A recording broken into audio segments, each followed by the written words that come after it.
ご視聴ありがとうございます。今回は大変化が迫る駅のご紹介です。南北格差のある駅に隠された隣の駅との意外な関係、そして動き出す壮大なプランを解説します。この駅から伸びるはずだったとある支線にも注目です。私が今乗っているのは小田急小田原線の下り列車です。小田急線は新宿駅から西に伸びる大手私鉄、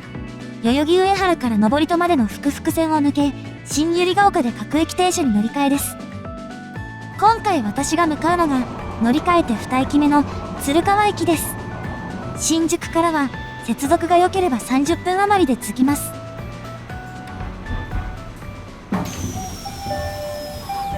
ホームに降ります。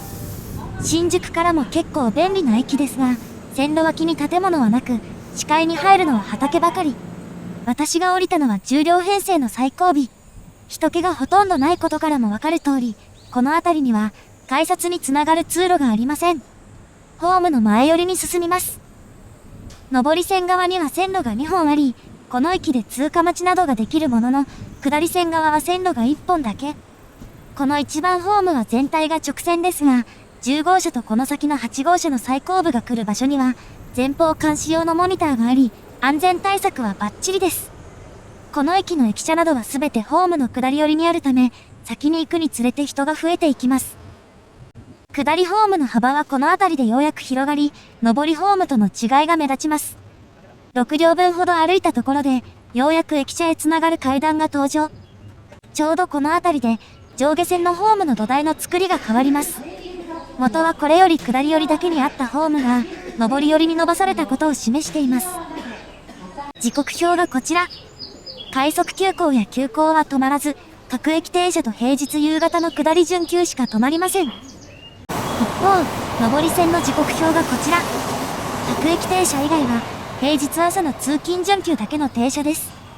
平日朝は、各駅停車や上り通勤準急が快速急行や急行の通過待ちをするため、停車時間が長めになります。この駅に止まる種別はこの辺りの区間では各駅に止まるので、上り列車同士の待ち合わせはなく、基本的に通過待ちだけをします。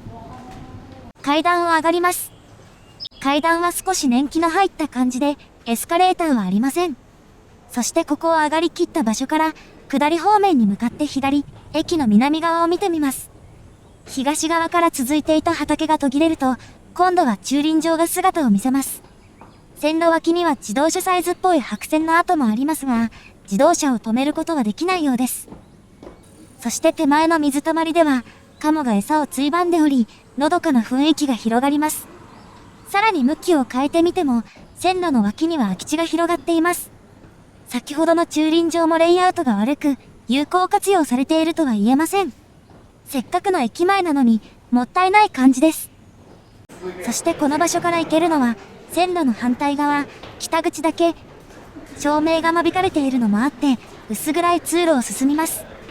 なお、この駅にはエスカレーターはないものの、ホームと跨線橋、そしてこの先の改札とを結ぶ場所にはエレベーターがあり、バリアフリー対応です。この突き当たりから周囲を見た様子がこちら。見渡す限りビルしかなく、南側とは大違いです。そしてこの階段を降りた場所にあるのが、鶴川駅の北口。階段には上下方向の矢印が目立つように描かれています。列車を降りた時の印象とは違い、改札は結構賑わっています。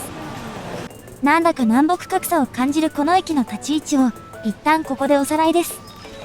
鶴川駅周辺の様子がこちら。駅の南北には一見してわかる違いがあり、駅舎やバスロータリー、タクシー乗り場に商業施設は全て北側にあります。これは駅の北側に街道があるのが理由で、駅の南の道路は幅も狭く、生活道路ばかり。100メートルほど南には鶴見川が流れます。また、先ほど映っていた畑などは、生産緑地と呼ばれるエリア。これは、農地などを計画的に保全することにより、都市環境と農林水産業とのバランスを取るために指定される区域です。税制面の優遇措置がある一方、一部の例外を除き、農地以外の用途で土地を使えない制約があります。そのような土地があることと、駅の南側に大きな道路がなく不便なことが、南側が発展しなかった要因と言えそうです。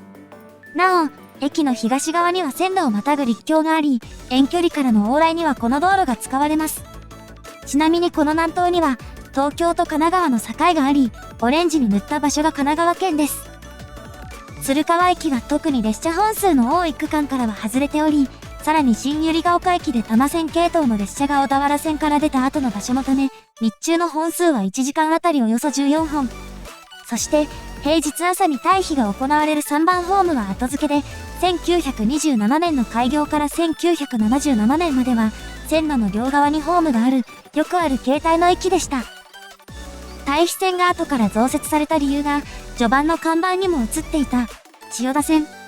1978年3月、当時の営団千代田線が、代々木上原駅まで開業。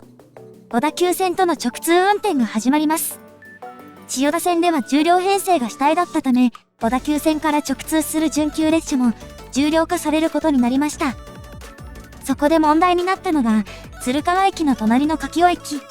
今では上下線の横にホームがある普通の駅ですが、かつてこの駅の上下線には対比線がありました。ただしホームは重量分なく、対比線を残したままで重量分に伸ばせなかったため、対比線をなくしてホームを伸ばし、重量分を確保しました。駅の下り寄りには、かつて対比線が分岐していた土地がまだ残っているほか、ホームの横には細長い土地が駐輪場として続いています。架線を支える柱がホームの横に出ており、痕跡はまだまだ健在です。なお、74年に開業していた新百合ヶ丘駅には、上下線とも対比線があったものの、この駅では通過待ちではなく待ち合わせになり、快速急行がまだなかった当時、通勤電車では最速達種別である急行の混雑が激化する恐れがありました。鶴川駅に対比線を設ければ、待ち合わせではなく通過待ちになり、急行の混雑を多少なりとも和らげることができます。対比線を作るのも手間とお金がかかりますから、他にも設備投資が必要とされた当時、朝ラッシュの輸送を優先し、上り線だけに対比線が作られたようです。対比線ができる前後を比べると、上り線側で駅舎などが作り変えられているのがわかりますね。一方この後も、駅前の発展はそこまで進みませんでした。転機が訪れたのは2000年代。北側の街道が改修されたのをきっかけに、駅前にビルが立ち始め、今の街並みができました。2018年には複々線が完成し、混雑は昔ほどではありませんが、速達列車の混雑を避けるため、朝の通過待ちは健在です。また、日中の下り列車は2駅手前の新百合ヶ丘で急行などと接続する一方、上り列車は7駅先の上り戸での接続が標準で、都心への所要時間が伸びがちです。一方、この駅の2019年度の乗降客数は、1日平均で6万9000人ほど。小田原線で急行が止まらない駅の中では最も多く、より都心側にあり、急行が止まる駅の中には、ここより少ない駅もあります。急行停車の要望はあったものの、現在まで実現していません。そして一時期、鶴川駅から西に伸びる路線、城山線の構想があり、58年には免許申請がされました。新宿への直通列車も運行される構想でしたが、土地の取得価格や建設コストの負担、税金の優遇措置などをめぐる地元自治体との協議がまとまらず、68年には免許申請を取り下げ、城山線の計画は幻になり、鶴川駅は一中間駅に落ち着きました。駅の周りを少し歩きます。目の前は幅の狭い道路で、全体的に窮屈な感じ。ただし正面にあるビルは2005年に建てられたもので、他のビルも建てられてから20年前後のものが多いようです。その中でもちょっと古いのがこの建物、30数年は経っています。そしてこの建物を通り抜けた先に、バスロータリーとタクシー乗り場が。かつては街道が駅舎に近くて場所が取りづらかったため、駅舎から離れた場所にできた後、街道の改修後も場所が変わらないまま、今に至っています。このバスロータリーには4つの乗り場があり、街道沿いにあるものも含めれば5つ。近隣の団地などへ向かう路線が多い一方、多摩センター駅や京王線の若葉台駅、果ては調布駅に向かう路線、そして土曜日に1本だけ7駅離れた登戸駅まで結ぶ路線もあるなど、多様な路線があります。これだけのネットワークがあれば、乗降客数が多くなるのも納得ですね。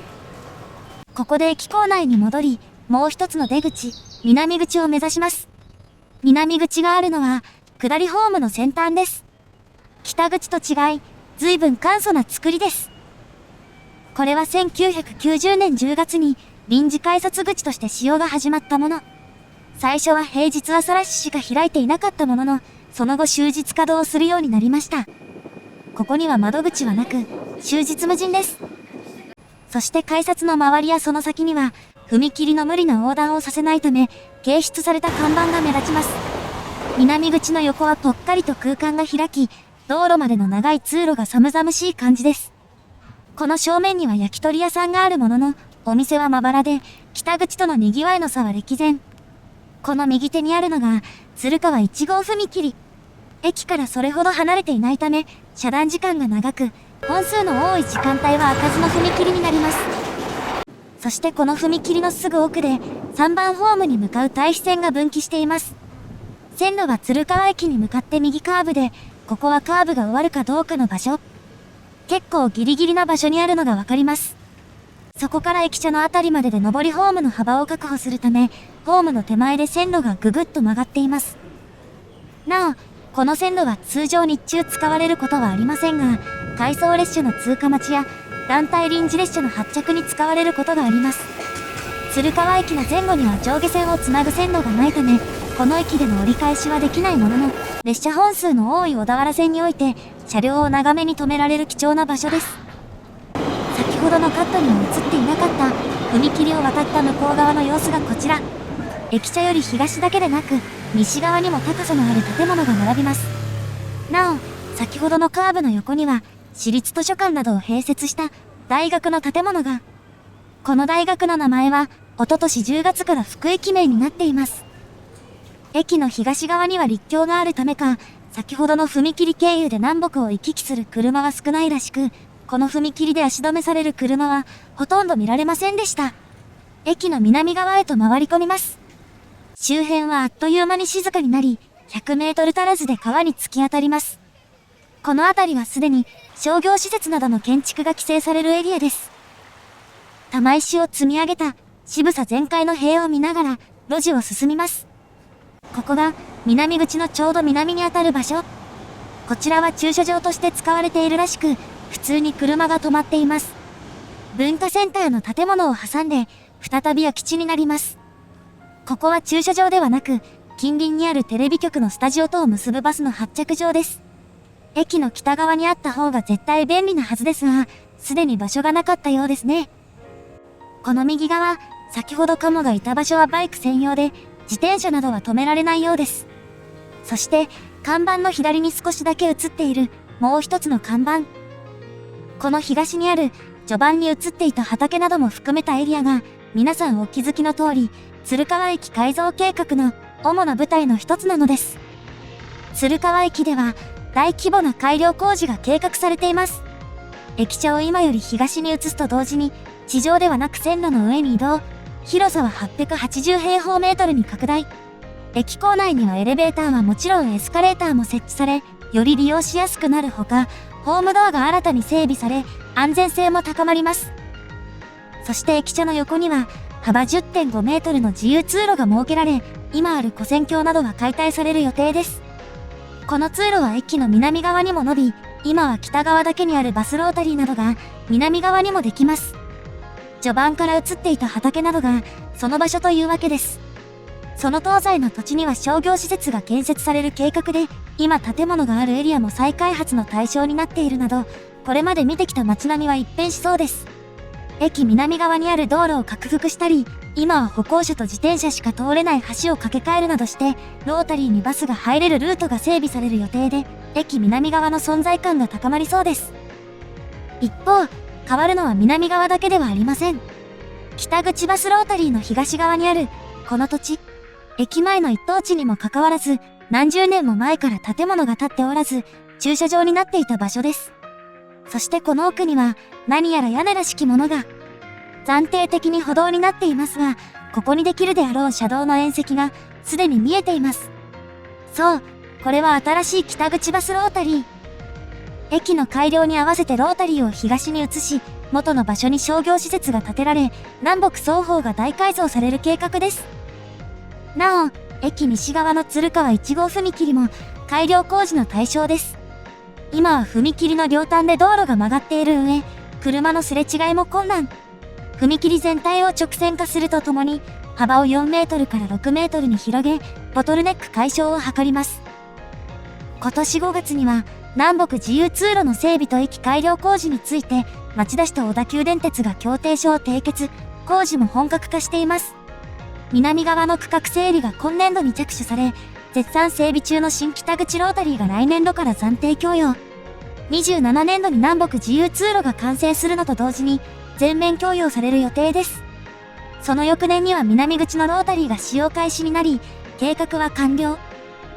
計画には神奈川県との協力が不可欠であり、工期が伸びる可能性もありますが、あと数年で駅と街は大きく変わります。ご視聴ありがとうございました。